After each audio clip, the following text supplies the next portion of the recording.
आज याद आ रही है।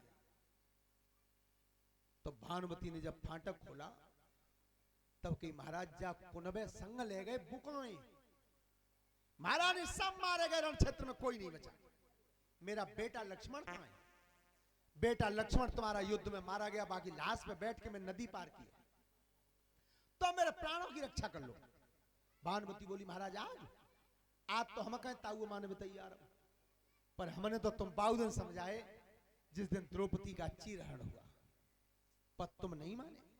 महाराज अब प्राणों की रक्षा यहां नहीं हो सकती। तो पिता के पास पहुंचे तो धृतराष्ट्र महाराज ने यह कह दिया, रे दुष्ट, जिनका कोई कसूर नहीं था वो तो सब मारे गए, और तू सबसे बड़ा पापी था, तेरे लिए मौत नहीं आई। पर दुर्योधन मैंने तो अपन कुनबा मरो 22 दिन समझ लो, तादन द्रौपदी का चीर खींच रहा था। जब सब तरफ से आशा टूटी तब महतारी की याद आई है। तब मैया से कही मैया मेरे प्राणों की रक्षा कर लो। तब गांधारी बता रही है बेटा सुन, जिस दिन से तेरे पिता से मेरा विवाह हुआ है आज तक मैंने नजर भर के दुनिया नहीं देखी, मेरे पट्टी बंधी हुई आंखों पे, पर आज जो मैं बता रही हूं वो तू कर्म करना, स्नान करके और काया को नगिन करके मेरे सामने आ जाना, मैं पट्टी खोल के तेरी काया को नजर भर के देख लूंगी, फिर तेरा मारने वाला दुनिया में पैदा। कितनी बड़ी बात बताई बेटा के हित में। तो आज दुर्योधन स्नान करने गया और वस्त्रहीन काया है और लौट के आ रहा था, और इधर भगवान श्याम सुंदर विचार करते हैं कि दुर्योधन की काया वज्र की है गई तो जिप पापी मरे ना, और जिप मरे ना तो तक पंडन राज। तो देखो आज जाए तो बहुत कह देते हैं कि हम कैसे मान लें कि भगवान हते हैं। तो भगवान को अगर नहीं मानने वाले हो तो जा कर्म करके दिखाओ। देखो भगवान श्री राम ने पुल बांधा था सागर पे, तामे ते 5 मील अबऊ हतो है पानी में नीचे, वैज्ञानिकों ने देख लिया है। पर मालूम है 400 कोस लंबा पुल कितने दिन में बना? 5 दिन में। आज तुम पूरी दुनिया के इंजीनियर लगा दियो 5 साल में ही बना दें। और भगवान कृष्ण एक रूप से पांडवों के संग हैं और दोहरा रूप धर के रात में वहां जा रहे हैं, दुर्योधन आ रहा है। बोलो ऐसा कर सकते हो यज्ञपति जी कि तुम अब यहाँ कथाऊ में बैठे हो और जाई शरीर तुम ससुराल में बूढ़ो खा रहे हो, है जावे ना हो, लेकिन ये हुआ उसको। और आज दुर्योधन से कहा कि कहां जा रहे हो? कि महाराज मैं अपनी महतारी के सामने जा रहा हूं, सो नगिन। तो भगवान कहते हैं कि जब राजगद्दी की खातिर इतने गिर गए तुम कि महतारी को नगिन रूप दिखाने जा रहे हो। तो कि महाराज मैं क्या कल बताऊं कि युद्ध में जब हथियार चलते हैं तो हथियार कमर से ऊपर मारे जाते हैं, तो कमर के नीचे के हिस्सा को छिपा ले जाओ। भगवान ने आज केला के पत्ता बनवा दिए दुर्योधन के, और जैसे ही दुर्योधन गया तब की मैया पट्टी खोल के देख लो, अब मैं तुम्हारे सामने खड़ा हूं। तो जैसे महतारी ने पट्टी हटाई है तो जितना शरीर ढक रहा था वो ही कच्चा रह गया, बाकी सब बच रहा। तब कही लला हमने तो कही के नगिन आना और जो केला के पत्ता बांध के आए हो। तब की मैया कन्हैया मिल गए रास्ता में, उनने कही कि तुम धर्म से गिर जाओगे। गांधारी बोली कि बेटा वह कन्हैया ही ने तो महाभारत करवा दिया। और बाई की बात में फिर आ गया। देखिए आज महतारी कह रही है बेटा तू जानता नहीं है उसे, वो कौन है? वो कौन है मैं बता रही हूं, सब बोलना प्रेम से। आज गांधारी बता रही है अपने बेटा को वो कन्हैया है कौन? क्या? अरे दुनिया बाबरी करडारी रे जन मार मार के जादू, दुनिया बाबरी करडारी रे जन मारे मार के जादू, अरे मारे मार के जादू भैया मारे मार के जादू। दुनिया दुनिया दुनिया बाबरी करडारी रे जन मारे मार के जादू। दुनिया कैसे?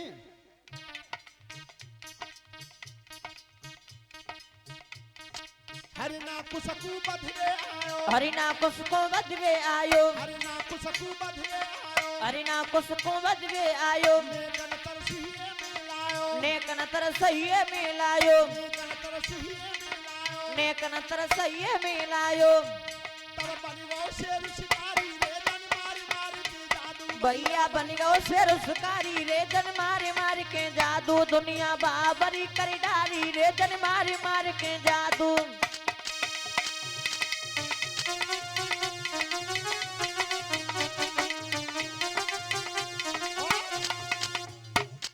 शिव शंकर को चेला प्यारो शिव शंकर को चेला प्यारो भस्मासुर जाई जाई ने मारो भस्मासुर जाई ने मारो भस्मासुर जाई ने मारो ऐसे तब बनी वो नरती नारी रे जन मारी मारी के जादू भैया बन गयो नरत नारी रे जन मारे मार के जादू दुनिया बाबरी कर डाली रे जन मारे मार के जादू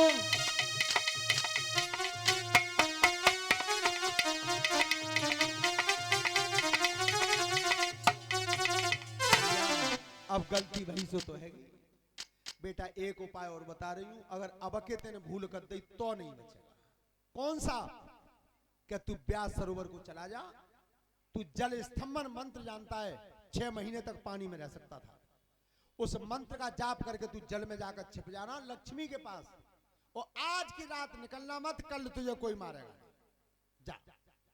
जब मेहतारी ने बताया, और जिस समय दुर्योधन चला वहां से, ध्यान रखना चतुर कितना था, व्यास सरोवर पे गया तो ताल की पार पे उल्टा चला है, जल की तरफ पीठ कर गए कि पाए के निशान बन जाए तो कोई जिजाने के कोई लिकर के गौ है।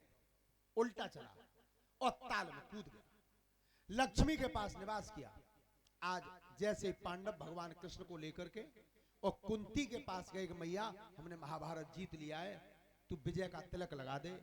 तब कही बेटा मैं विजय का तिलक सबसे पहले उसके लगाऊंगी जिसने दुर्योधन को मारा हो।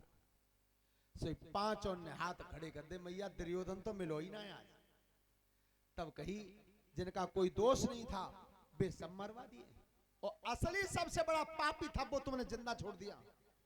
जाओ, जब तक दुर्योधन नहीं मारा जाएगा तब तक मैं विजय का तिलक नहीं लगाऊंगा। आज भगवान कृष्ण को लेकर पांडव चले हैं रात में, तो भीम को पैदल कर दिया मसाल हाथ में लेकर के, ढूंढते हुए आज उसी सरोवर पर आए हैं। पैरों के निशान कन्हैया ने देख लिए, तब कही भीम तुम्हारा भैया दुर्योधन इस ताल इसमें। भीम ने कही कि प्रभु तो हार गए, मतलब क्यों? कि वो तो पानी में 6 महीना रह सकते हुआ, और जल में महाराज मेरा कब्जा नहीं है। ध्यान रखना, भगवान कृष्ण कह रहे हैं तो आवाज लगा दे, आवाज लगा दे। विचार करना, वो भगवान की माया नहीं थी, ने पानी में आवाज नहीं जाती भीतर, वो भी भगवान की माया थी। लेकिन भगवान ने जब जब किसी ने घमंड किया है, सबसे पहले उसके घमंड को ही खाया है। आपने ये भी सुना होगा कैसे महाभारत को देखने के लिए भगवान कृष्ण ने पवन पुत्र भीम को भेजा था लंका में, और उस समय लंका में मंदोदरी से कहा कि मैया कुरुक्षेत्र में युद्ध होने जा रहा है, तो मैं तुमसे निवेदन करता हूं कि लड़ाई है देख लो चल के। तो मंदोदरी ने कही कि भीम पहले स्नान कर आओ, बेटा भोजन खा लो तब चलेंगे। तो जिस समय भीम स्नान करने गए और एक तालाब बना हुआ था, बस ताल में भीम से नहाए को कपड़ा पहने आए। सो कई मंदोदरी ने कहा नहाया है? हाँ मैया नहाया है। इतनी जल्दी? कहा कि मैया जा ताल में। सो मंदोदरी ने घमंड में कही कि भीम लौट जा, जाओ जा ताल में तुम स्नान कर आए हो, जी मेरे देवर कुंभकर्ण की खोपड़ी में पानी भर गया है। मैंने ऐसे वीरन की लड़ाई देखी है, ताकि खोपड़ी में तुम नहाए आए हो तो मैं महाभारत तुम का देखूंगी। वही बात भीम ने जब बताई कन्हैया को, तो विचार किया मन में कि घमंड हो गया, मंदोदरी ऐसी मैया को गर्व हो गया। तो एक दिन भीम से कहा था रण क्षेत्र में, दिन के ठीक मध्य में सूर था कि भीम एक हाथी का पैर पकड़ के और लंका की सीध बांध के फेंक दो। प्रभु लंका की? तो तुम्हें मालूम है कि लंका कहां है और कुरुक्षेत्र कहां है? भगवान ने कि तुम्हारा काम है केवल उठा करके फेंकना। तो जैसे भीम ने हाथी को उठा करके घुमा के फेंका, वो मंदोदरी के आंगन में गिरा। तब मंदोदरी को झटका लगा कि मैं तो घमंड करती अपन पाई, पर लड़ाई वास्तव में देखने ला गई, ताकि हाथी मर मर के लंका में गिर रहे हैं। ये घमंड चूर किया भगवान ने। श्रोता बंधो, तो भगवान को अगर बैर है तो केवल घमंड से है। जीवन में दो चीज का तो घमंड कभी करना मत, शरीर में जोर बढ़ जाए, जेब में रुपया बढ़ जाए। तुमने खूब देखी होई, ओम प्रकाश जी नजर करके देखना, जिनके जो हवाई जहाज में उड़ा दे वे साइकिल पे ना छोड़े, और जिनके चलवे तो धरती धसका खाएगी वे कटिया में मिला दे, इतना कर देता है वो। तो श्रोता बंधुओं, उस समय वो दुर्योधन जल में छिपा बैठा था और पांडवों में भीम से कह रहे हैं, कन्हैया जा ताल में आवाज दे दो। तो जब भीम ने आवाज दी कि दुष्ट, तेरे परिवार को मैंने लड़के युद्ध में मार दिया, और जागो परिवार को मुखिया प्राण बचाए बैठा है, उसी समय जल में आवाज जब कान में गई है तो दुर्योधन ने गदा हाथ में पकड़ी, उसी समय लक्ष्मी ने रोक लिया। महाराज क्या कर रहे हो, आज लेकर के जाओगे तो मारे जाओगे। और वैसे भी तुमने सुना है कि जो जाकी शरणा वसे ताकू ताकी लाज, और जल सन्मुख मछली चढ़े और बहे जात गजराज। एकदम रोक लिया, महाराज ठहर जाओ, मारे जाओगे। भीम ने एक बार की, दो बार की, तीन बार की, तो कन्हैया ने कही, कन्हैया के प्रभु काय को चल रहे हो, जाम कौना है।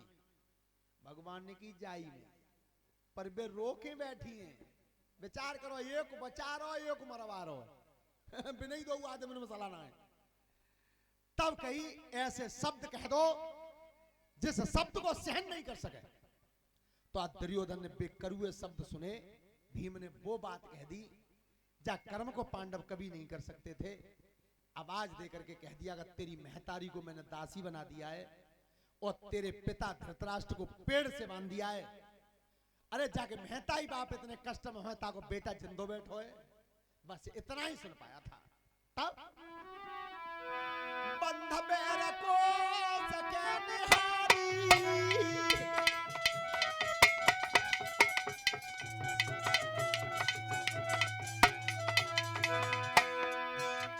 बंध बैर को सके निहारी, चरण ठेल लक्ष्मी गारी।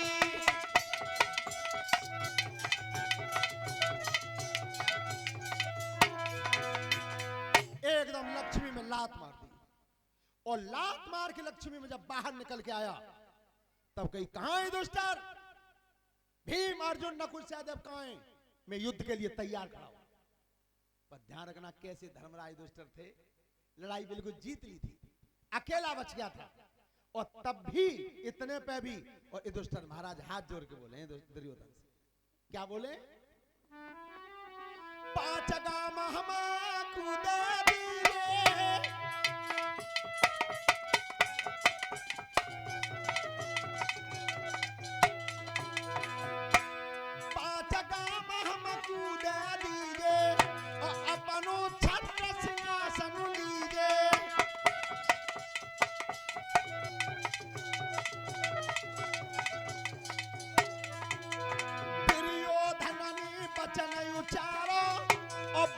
नदू में सुई को किनारा।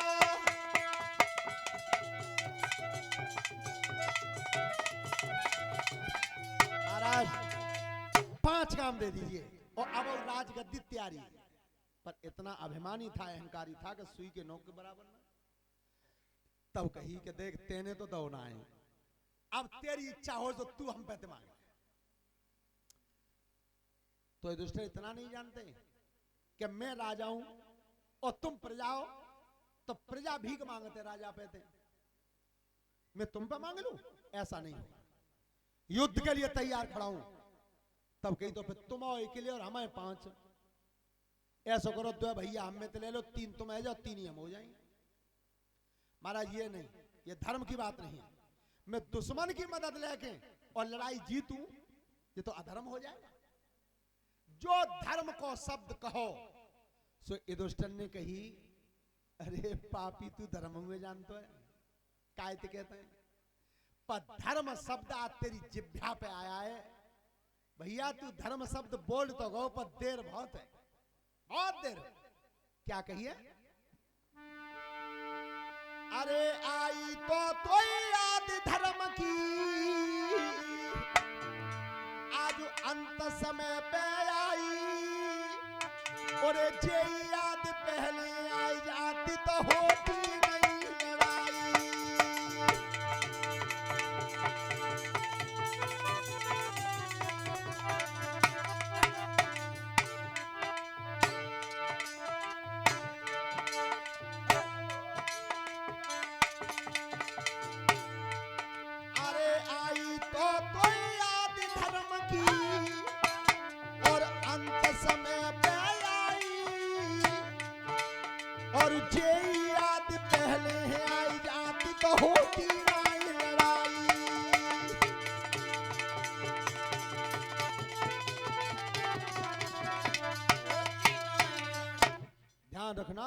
उस समय पवन पुत्र भीम और दुर्योधन दोनों का गदा का युद्ध हुआ।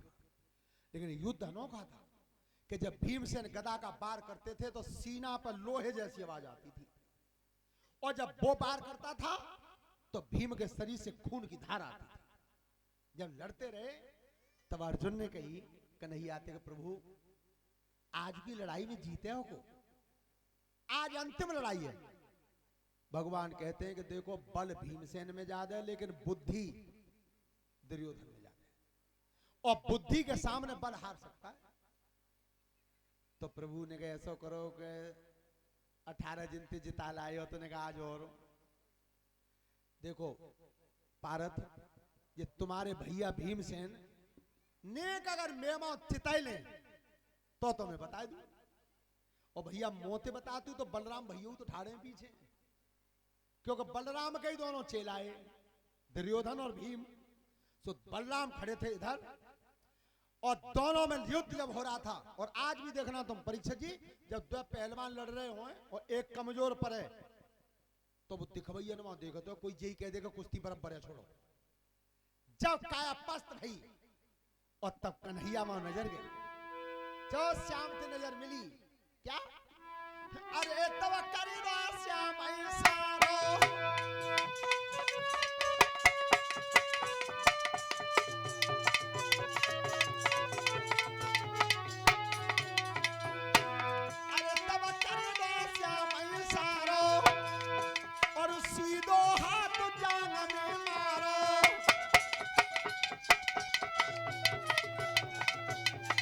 भगवान कन्हैया की और जो नजर मिली और इतना दाऊ भैया ठाड़े बराबर। सो भीमसेन ने कही अब नहीं पार पड़े, और कन्हैया ने कही भैया भीम बहुत अच्छे लड़े हो, ऐसी कुश्ती त्यासी लड़त कोई ना है, धन्यवाद है तुम्हारे कुश्ती लड़वे को पारी। इशारा कर दिया क्या, भीम इशारे को जान नहारो और खींच के पार जान में।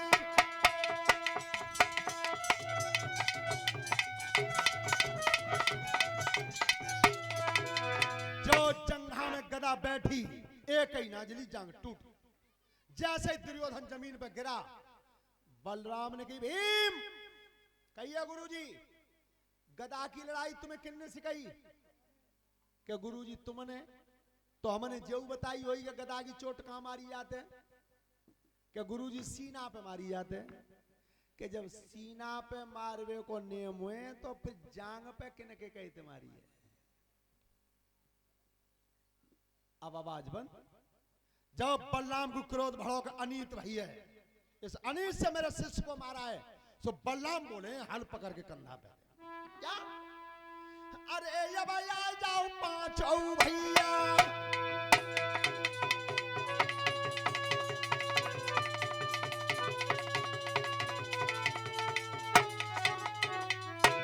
अरे ये भैया जाओ पांचों भैया और संगमिया बेज गरुड़ चढ़ैया।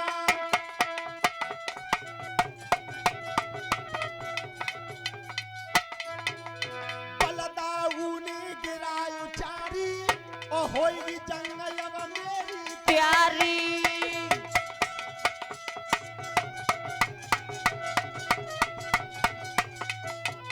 जो हल हाथ में उठाया तब कहेगा मार दूंगा छोड़ूंगा नहीं। अब कन्हैया ने कही मामलो सब बनो बनाओ फिर पानी हो जाए। सो की दाऊ भैया कैसे नाराज हो रहे इतना क्रोध कि जानीत ने भगवान कन्हैया ने की आज तुम्हें पहली बार फन्ना पर हो ताते तुम्हें अनीत आज दिखाई दी है, और मैंने जा दुष्ट की अनीत रोज देखी है। बताऊं? अरे जिस दिन भीम को जहर खिला करके और नदी में बहा दिया तादन अनीत नहीं थी? उस समय पांचाली द्रौपदी को भरे सभा में नगिन किया गया, बादन अनीत नहीं थी? अरे जयद्रथ में हरण करवाया गया जंगल में, उस दिन अनीत नहीं थी? 16 वर्ष के अभिमन्यु को सबने घेर के मार दिया, तादन अनीत नहीं थी? मैंने रोज देखी, तुम पे आज ही ना देखी गई। और पीछे से कह दी भैया 18 दिन मोए है गए यहाँ, और तुम आए हो तीर्थन थे, तुम्हें अपने घर की सलाह द्वारिका दे कोई बासा नहीं न निकाल ले वो होए घुमा दिया। बलराम जी क्रोध में चले गए। ध्यान रखना उस समय रात्रि के समय में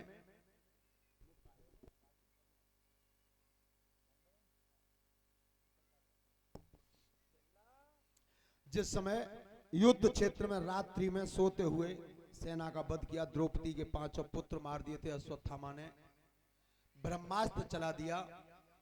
उस ब्रह्मास्त्र की चोट जब उत्तरा के गर्भ पे पड़ी थी तो उत्तरा जब बेचैन हुई, भगवान श्याम सुंदर ने उसे वचन दिया, छोटा रूप धारण करके उत्तरा के गर्भ में चले गए थे। गर्भ की रक्षा की थी भगवान ने, और गर्भ की जब रक्षा की थी चक्र सुदर्शन से, उस बच्चे का जब जन्म हुआ था तो ज्योतिष के आधार से उसका नाम रखा गया था विष्णु रात, विष्णु रात।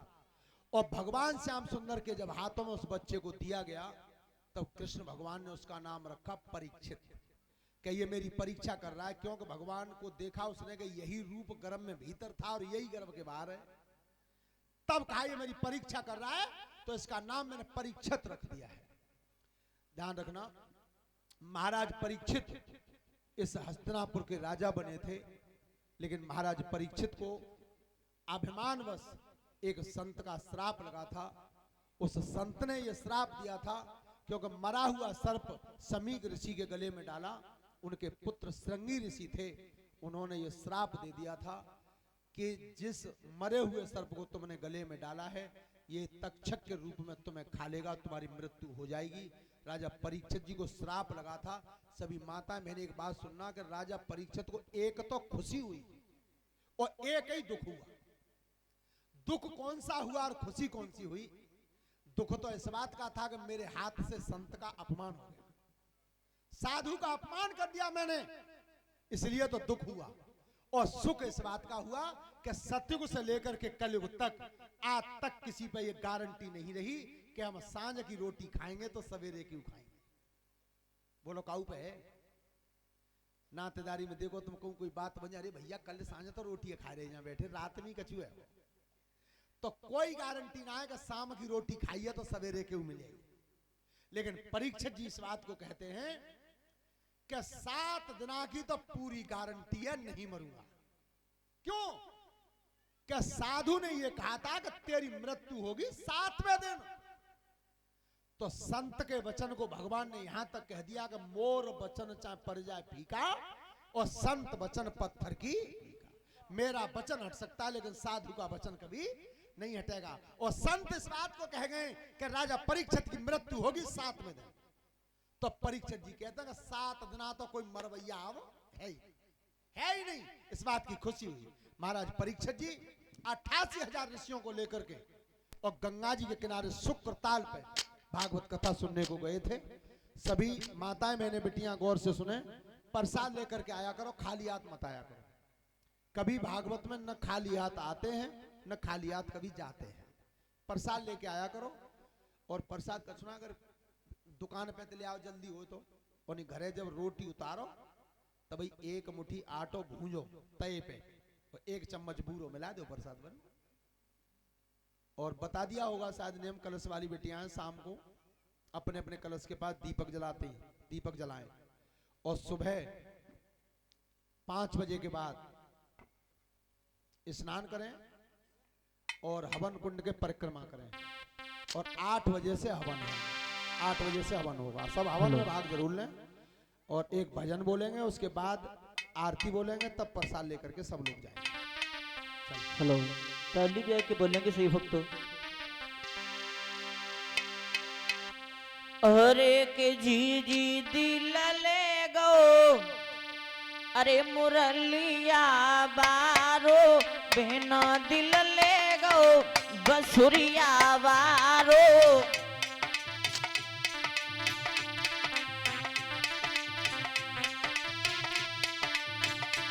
सही भक्तों ताली बजाएं और बोले, सभी ताली बजा के बोले। अरे बहना दिल ए, अरे गुइया दिल ले गो, मुरलिया बारो, जी जी दिल ले गो, वसुरिया बारो।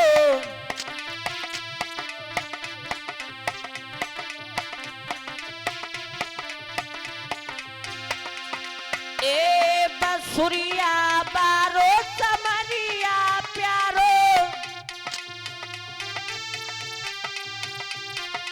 जी दिल अरे भुइया दिल ले गो मुरलिया बारो आली दिल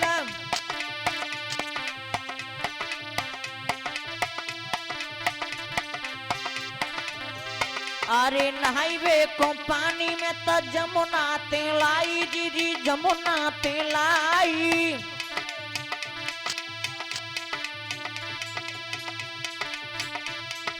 नहाइबे को पानी में तो जमुना तेलाई बहना जमुना तेलाई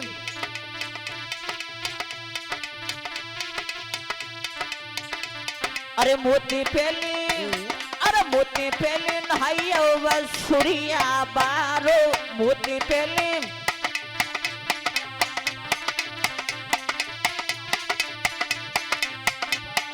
जी दिल ले गो बसुरिया बारो आली दिल ले गो मुरलिया बारो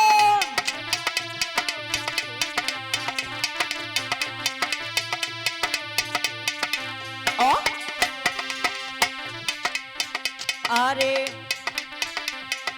सोने की थाली में भोजन परोसे मैंने भोजन परोसे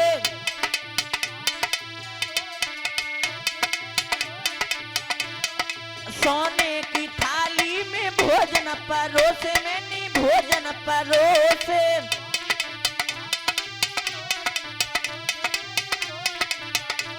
अरे मोती पहले खाई गो बसुरिया बारो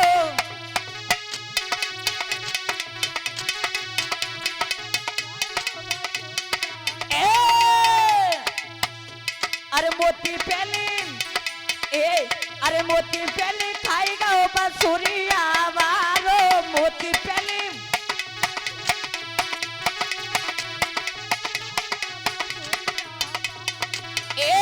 अरे जी दिल अरे भुइया दिल अरे बहना दिल ले गो बसुरिया बारो जी दिल ले गो मुरलिया बारो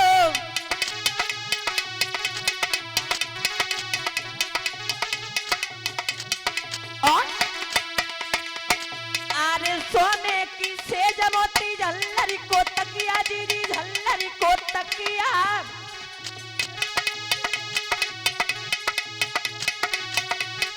सोने की सेज मोती झल्लरी को तकिया बहना झल्लरी को तकिया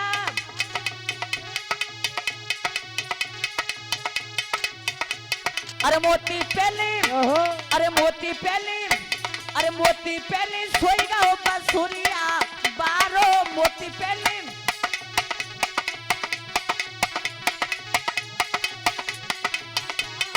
जी दिल ले गो बसुरिया बालो बहना दिल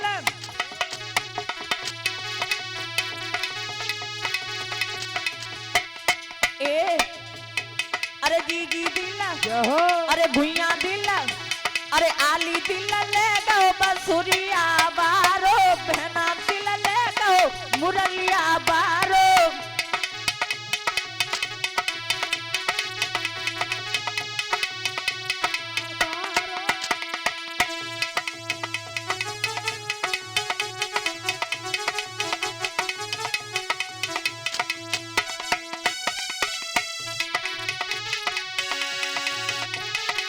ताली बजा के बोले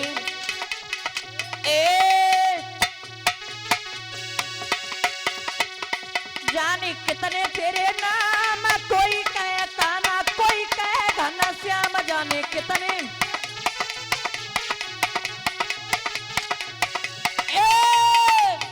जाने कितने तेरे नाम कोई कहे मोहन कोई कहे घनश्याम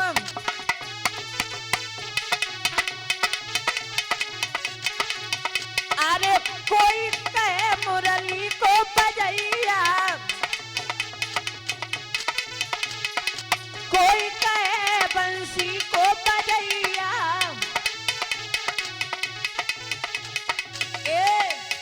जाने कितने जाने कितने तेरे नाम कोई कहे कौन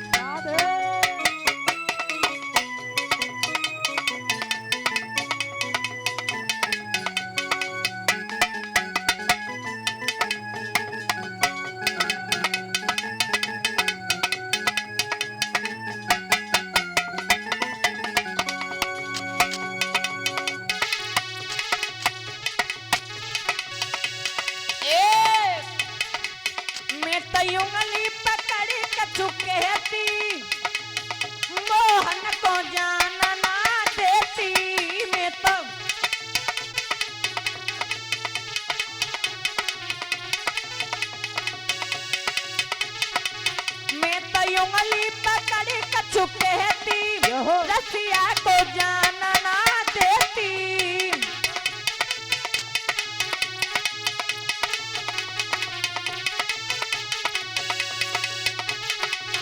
अरे तेरी साजिश ने बाग लगाए, ए तेरी खातिर मैंने बाग लगाए। ए मैं तो कलियां पकड़ी कछु कहती मोहन को जान ना देती।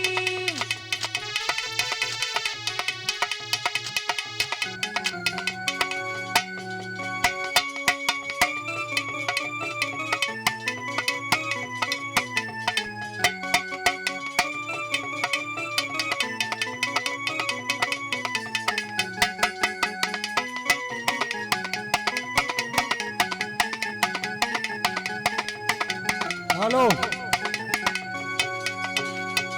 बोलिए सियावर रामचंद्र की। धन्यवाद है बिटिया, जाके बाप में ताई देसी घी खवाता नाचत तो भाई को वाले को है। हाँ, और डाल डाल के खाए भाई नाचत देखे को। परीक्षक जी, यज्ञपति जी, आज तुम नाचबो सीख के आइयो, ठीक है? बताएं कैसी कोई कमरा करियो बंद, मोबाइल चलाए के गानों बजाए के पौधा